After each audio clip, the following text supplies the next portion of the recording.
था फॉन्ट का आकार बदलना, फॉन्ट इफेक्ट का उपयोग और चेंज केस फंक्शन का उपयोग। कई सारे फंक्शंस जैसे नई फाइल इंसर्ट करना, फाइल खोलना, फाइल सेव करना, कट करना, कॉपी करना, पेस्ट करना, ढूंढना, रिप्लेस करना, अगर इसमें से कोई भी ऐसा फंक्शन हो जो आपको देखने की ज़रूरत हो तो आप नोटपैड में जाकर सीख सकते हैं। आज हम सीखते हैं होम टैब के फॉन्ट ब्लॉक को। इसमें आपने जो भी मैटर लिखा है, अगर आपको उसका फॉन्ट सेलेक्ट करना है या चेंज करना है तो यहाँ पर ऑप्शन है फॉन्ट का। यहाँ आप क्लिक करेंगे तो ये आपको अलग अलग फॉन्ट्स मिल जाएंगे। अब जैसा भी फॉन्ट आप चाहते हैं वो आप चुन सकते हैं। यहाँ एक बात ध्यान रखें कि अगर आपने मैटर पहले ही लिख लिया है तो फॉन्ट चेंज करने के लिए आपको उसे पहले सिलेक्ट करना होगा। जैसे हमने यहाँ पर कुछ लिखा हुआ है, अब मान लीजिए अगर हम उसका फॉन्ट बदलना चाहते हैं तो पहले हम उसे सेलेक्ट कर लें और उसके बाद यहाँ पर जाकर के जो भी फॉन्ट हमें चाहिए वो हम चुन सकते हैं। ये देखिए, ये आपके फॉन्ट बदल गए। साइज अगर आपको बदलना है तो यहाँ से आप साइज बदल सकते हैं। जो भी साइज है आप उस पर जा सकते हैं। यहाँ देखिए आपके पास एक सुविधा है कि जिस भी साइज पर आप जाएंगे तो पीछे आपने जो मैटर लिखा हुआ है वो कितना बड़ा या छोटा हो रहा है वो आपको नजर आ जाएगा, और जो भी साइज आपको सही लगे उस पर जाकर के आप क्लिक कर दें। अगर आप चाहें तो यहाँ से डायरेक्ट ये दो ऑप्शन है, ग्रो फॉन्ट और श्रिंक फॉन्ट। ये ग्रो फॉन्ट से साइज बढ़ जाएगा, ये और बड़ा हो गया, और अगर श्रिंक फॉन्ट पर आप जाते हैं तो आपका जो भी सिलेक्टेड मैटर है या टेक्स्ट है उसका साइज छोटा हो जाएगा, इस तरह से। अब यहाँ पर आप देख सकते हैं आपके पास ऑप्शन है बोल्ड करने का। अगर आप इन्हें बोल्ड करना चाहते हैं तो इस पर क्लिक कर दें।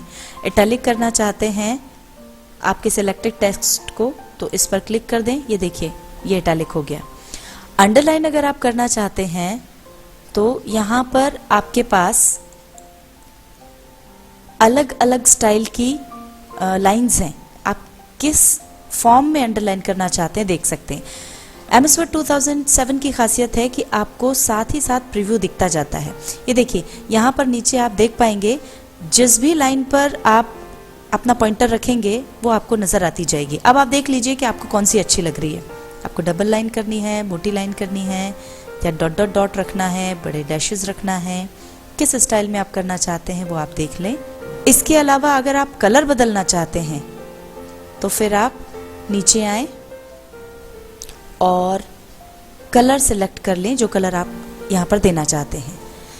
यहाँ पर भी आप देखेंगे कि जो भी कलर आप चुनेंगे वो आपको सामने नजर आता जाएगा। जो भी कलर आपने चुना है वो आपको वहां नजर आएगा, और अगर आपको वो ठीक लग रहा है तो उस पर आप क्लिक कर दें। ये देखिए, उस कलर में ये आपकी अंडरलाइन आ गई। और अगर आपको नहीं चाहिए ये तो वापस आप इस पर जाकर के क्लिक कर दें तो ये चली भी जाएगी। फॉन्ट ब्लॉक में अब देखिए हमारे पास ऑप्शन है सबस्क्रिप्ट और सुपरस्क्रिप्ट का। इनकी ज़रूरत हमको पड़ती है जब हम केमिस्ट्री में कोई इक्वेशन लिखते हैं या फिर मैथ्स में फॉर्मूला हमको लिखना हो, तब इसकी ज़रूरत पड़ती है। मतलब नॉर्मल लाइन पर कोई चीज़ है उससे नीचे अगर कुछ लिखना हो तो हमें ज़रूरत पड़ेगी सबस्क्रिप्ट की। मान लीजिए आपने लिखा H2O2। अब देखिए, अगर हम नॉर्मली लिखते हैं तो ये सब एक लाइन में एक जैसे लिखा जाते हैं, पर जब हमको इक्वेशन लिखना हो तो यहाँ पर 2 हमको H के नीचे छोटा चाहिए और ये 2 O के नीचे छोटा चाहिए। तो इसके लिए हमको यूज़ करना है सबस्क्रिप्ट ऑप्शन। जो पार्ट हमको छोटा चाहिए उसको हम पहले सिलेक्ट कर लेंगे और फिर यहाँ जाकर क्लिक कर देंगे तो ये इस तरह से छोटा हो गया। इसको भी हमने सिलेक्ट किया और सबस्क्रिप्ट पे क्लिक कर दिया तो ये देखिए H2O2 इस तरह से आ गया। अब अगर आपको आगे लिखना है तो आपको एक बार फिर वहां जाके क्लिक करना होगा, तब ये नॉर्मल आएगा। जैसे अब आगे आपको कुछ भी लिखना है तो आप वो लिख सकते हैं।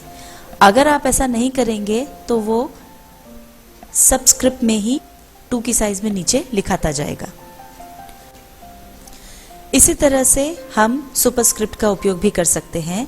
मैथ्स में आपको जैसे स्क्वायर लगाना है हमको लिखना है x square plus y square.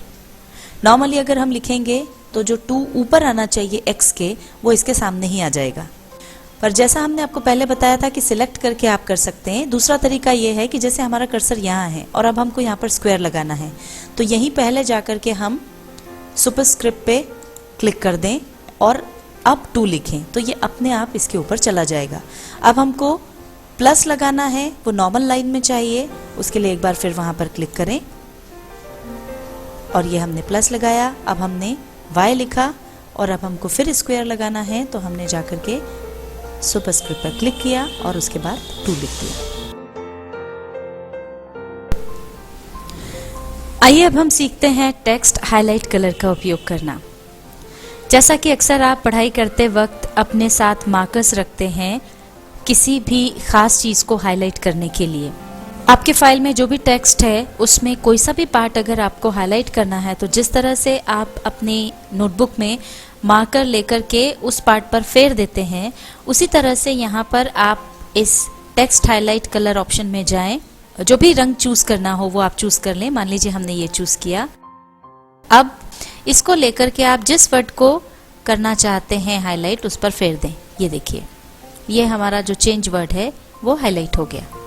अब अगर आप इसको हाईलाइट नहीं करना चाहते, आपको इसको हटाना है, तो एक बार फिर से इसको फेर दीजिए और ये वापस नॉर्मल हो गया। अभी भी जब भी आप क्लिक करेंगे तो वहां पर फिर ये कलर आने लगेगा। इसको हटाने के लिए आप वापस से टेक्स्ट हाईलाइट कलर ऑप्शन पर जाएं। यहाँ पर नो कलर ऑप्शन के नीचे स्टॉप हाईलाइटिंग ऑप्शन दिया हुआ है, यहाँ पर जाकर आप क्लिक कर दें। अब अगर मान लीजिए आप इन फॉन्ट्स का कलर चेंज करना चाहते हैं, तो उसके लिए यहाँ पर आपको ऑप्शन मिलता है फॉन्ट कलर। आपको जिस भी वर्ड का या इसका पूरे का अगर मान लीजिए कलर चेंज करना है, तो आप इसे सिलेक्ट कर लीजिए, फिर यहाँ फॉन्ट कलर पर जाकर के आप कलर चूज कर लीजिए। ये आपने चुन लिया, ये देखिए कलर चेंज हो गया। और अगर आप ये कलर नहीं चाहते हैं, तो वापस आप एक बार यहाँ पर जाकर के क्लिक कर दें ऑटोमेटिक पर। अब इस टेक्स्ट में से अगर आपको कोई वर्ड काटना हो, तो आपके पास ऑप्शन है स्ट्राइक थ्रू का, जो आपको ये यहाँ पर मिलता है। किसी भी सिलेक्टेड टेक्स्ट से बीच में अगर आपको लाइन खींचना है, तो फिर आप इसका उपयोग कर सकते हैं। मान लीजिए हमको एटसेट्रा पर लाइन खींचना है, हमने पहले इसको सिलेक्ट किया और उसके बाद इस ऑप्शन पर जाकर के क्लिक कर दिया। ये देखिए इस तरह से ये यहाँ पर बीच में लाइन आ गई। अब अगर आप इस लाइन को हटाना चाहते हैं, तो इसको सिलेक्ट करके वापस यहाँ पर क्लिक कर दीजिए। ये देखिए लाइन हट गई। अब हमने जो भी फॉर्मेटिंग अभी तक की है, फॉन्ट साइज बदला है या उसको बोल्ड किया है, टैलिक किया है या अंडरलाइन किया है या फिर उसका कलर चेंज किया है, जो भी फॉर्मेटिंग की है उसको अगर आपको हटाना है और उसको वापस नॉर्मल पोजीशन में जैसा पहले था वैसे अगर लाना है, तो यहाँ पर आपको ये ऑप्शन मिलता है क्लियर फॉर्मेटिंग का। आप इसे पहले सिलेक्ट करें और उसके बाद क्लियर फॉर्मेटिंग पर जाकर के क्लिक कर दें, तो ये देखिए ये जैसा पहले था उस स्थिति में आ गया है। अब फॉन्ट ब्लॉक में जो ऑप्शन बचा है वो है चेंज केस। यहाँ पर पास में एरो है, इस पर आप जाकर देखेंगे कि ये अलग अलग ऑप्शंस आपको मिलते हैं। इसमें से सेंटेंस केस जो है वो आपको प्रायः इसमें मिलता ही है, जिसके अंतर्गत जब भी आप कोई सेंटेंस लिखते हैं तो उसका पहला लेटर अपने आप कैपिटल हो जाता है। बाकी अगर आपको इसमें कोई चेंज करना है, तो उसके लिए पहले आपको मैटर को सिलेक्ट करना होगा। मैटर आपने सिलेक्ट कर लिया, इसके बाद फिर आप चेंज केस पर जाएंगे। अब अगर आप लोअर केस लेते हैं तो सारे लेटर्स छोटे हो जाएंगे। ये इस तरह से पहला जो हमारा कैपिटल लेटर था वो भी छोटा हो गया। अगर आप अपर केस चुनते हैं तो सारे के सारे जो लेटर्स हैं वो कैपिटल हो जाएंगे।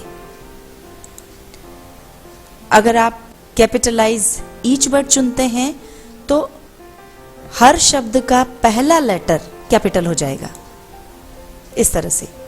और टॉगल केस अगर आप चुनते हैं तो इसमें हर शब्द का पहला लेटर छोटा हो जाएगा। इसकी हमको प्राय आवश्यकता नहीं पड़ती है। फॉन्ट ब्लॉक में अभी जो हमने ऑप्शंस यहाँ से ऑपरेट किए थे, अगर आप वो एक साथ करना चाहते हैं तो यहाँ पर आप कॉर्नर पे आपको एक चिन्ह दिखेगा, इस पर यहाँ क्लिक कर दें, आपके सामने ये फॉन्ट डायलॉग बॉक्स आ जाएगा। अब उदाहरण के लिए ये जो हमारा टेक्स्ट है, हम इसकी फॉर्मेटिंग करके देखते हैं। यहाँ से आप बदल सकते हैं फॉन्ट। ये देखिए यहाँ प्रीव्यू में आपको दिख जाएगा कि फॉन्ट चेंज हो गया है। इसी तरह से आप फॉन्ट स्टाइल बदल सकते हैं। रेगुलर से मान लीजिए हमने इटैलिक लिया तो ये इटैलिक हो गया है। हमने इसका साइज थोड़ा सा बढ़ा लिया, 11 की जगह 12 ले लिया है। और फॉन्ट कलर आप चाहें तो वो भी बदल सकते हैं। ये हमने फॉन्ट कलर इसका बदल दिया। और अंडरलाइन हम इसको करना चाह रहे हैं, ये हमने इसको अंडरलाइन कर दिया है। अंडरलाइन का कलर आप कुछ और रखना चाह रहे हैं तो वो भी कर सकते हैं।